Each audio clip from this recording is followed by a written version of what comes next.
This is the set of feeler gauges from the Seidel kit. So I'm going to take it here and see about how wide it needs to be.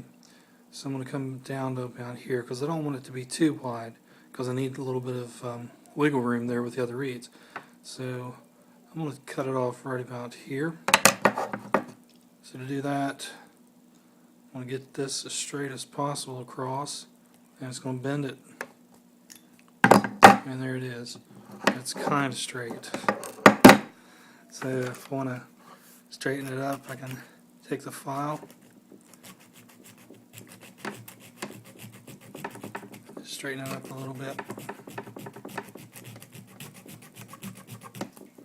Get the burrs.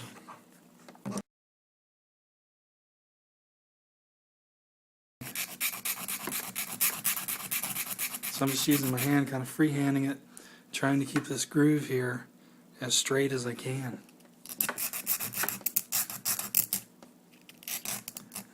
Also careful not to break off any of the edges, so I'm trying to avoid getting it bound.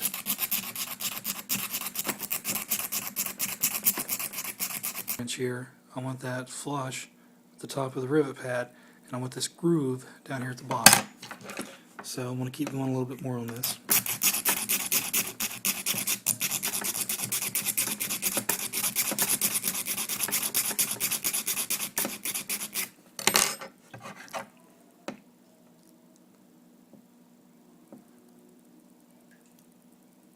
Still needs to go a little bit more.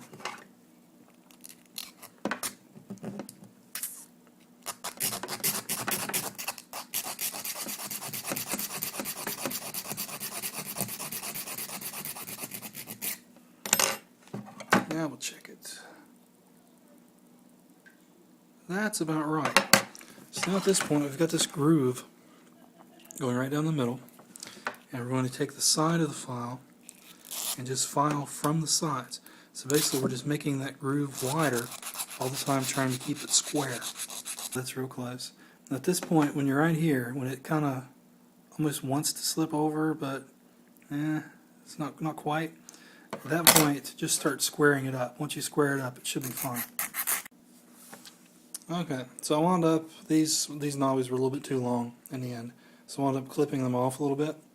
So you just want something that'll fit and go right up at the top of the rivet pad, and then voila, you've got a reed wrench.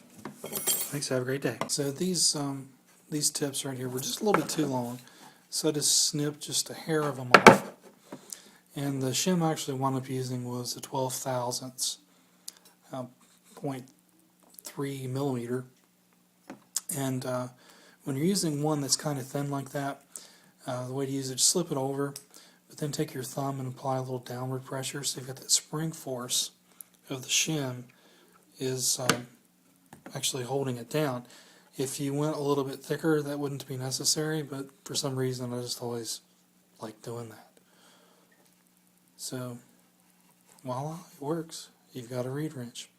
Thanks, have a great day. You can find me at elkriverharmonicas.com. Take care.